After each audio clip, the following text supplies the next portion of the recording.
Friends, welcome back to Andhra foods to అప్పు cookings. ఈరోజు మన రెసిపీ వచ్చేసి ఆల్ ఇన్ వన్ పచ్చడి. అదేనండి, మినప్పచ్చడి. ఆల్ ఇన్ వన్ పచ్చడి అని ఎందుకన్నానంటే ఇది ఇడ్లీ, దోశ, చపాతీ, పూరి ఎందులోకైనా సూపర్గా ఉంటుంది. మరి ఇంకెందుకు లేట్, వీడియోలోకి వెళ్ళిపోదామా? ముందుగా స్టవ్ వెలిగించుకొని ఒక కడాయి పెట్టి 1 స్పూన్ ఆయిల్ వేసి అది కొంచెం హీట్ అయిన తర్వాత 2 స్పూన్ల ధనియాలు, 1 స్పూన్ జీలకర్ర కూడా వేసి లైట్గా లో ఫ్లేమ్లో ఫ్రై చేసుకోండి. నెక్స్ట్ పొట్టున్న మినుములు ఒక పావు కప్పు వరకు యాడ్ చేసుకొని లైట్గా రెడ్ కలర్ వచ్చే వరకు ఫ్రై చేసుకోండి. ఈ పచ్చడికి పొట్టున్న మినుములు అయితేనే చాలా బాగుంటాయండి. ఒకవేళ మీ దగ్గర లేకుంటే పొట్టు లేనివైనా వేసుకోవచ్చు. ఈ మినుములు ఇలా వేగిన తర్వాత మీ కారానికి తగ్గట్టు ఎండుమిర్చి యాడ్ చేసుకోండి. నేనైతే ఇక్కడ ఒక 10 వరకు వేసుకున్నాను. చూసారు కదా, ఎండుమిర్చి కూడా ఫ్రై అయిపోయాయి. ఇప్పుడు వేరే ఒక ప్లేట్లోకి తీసుకొని అదే కడాయిలో 2 స్పూన్స్ ఆయిల్ వేసుకొని ఒక పావు కిలో టమాటాలను ఇలా ముక్కలుగా కట్ చేసుకొని వేసుకోండి.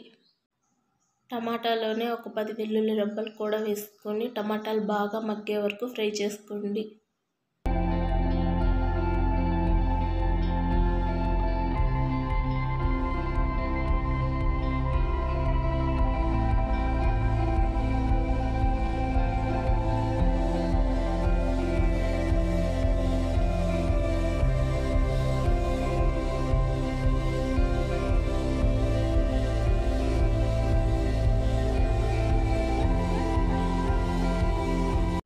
చూసారు కదా, టమాటా ఎంత చక్కగా మగ్గిపోయిందో.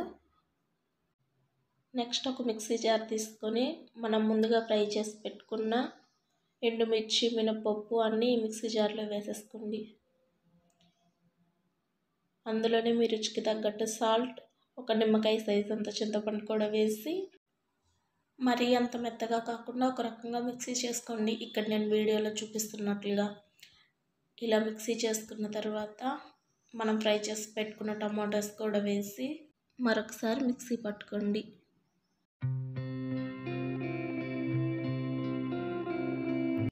ఇలా రెడీ చేసుకున్న పచ్చడిని ఇప్పుడు పోపు పెట్టుకోవాలి కదా, అందుకోసం స్టవ్ మీద ఒక కడాయి పెట్టుకొని 2 స్పూన్ల ఆయిల్ వేసుకొని పోపు దినుసులు, ఒక 5-6 వెల్లుల్లి రెబ్బలు, 3 ఎండుమిర్చి, ఒక రెమ్మ కరివేపాకు వేసి ఇవి లైట్గా ఫ్రై చేసుకోండి.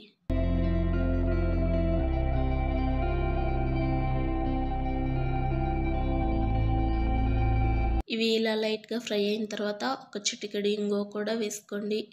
ఈ పచ్చడిలోకి ఇంగువ ఫ్లేవర్ చాలా బాగుంటుంది.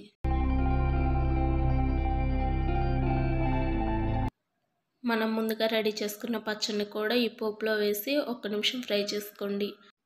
అంతే, ఇడ్లీ, దోశ, చపాతీ, పూరి, అన్నం ఎందులోకైనా సూపర్గా ఉండే మినపప్పు పచ్చడి రెడీ.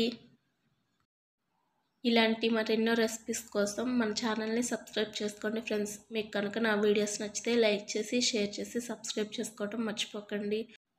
వీడియోస్ అయితే చూస్తున్నారులే కానీ సబ్స్క్రైబ్ చేసుకోవటం మర్చిపోతున్నారు మీరు. సబ్స్క్రైబ్ చేసుకోవటం మర్చిపోకండి ఫ్రెండ్స్.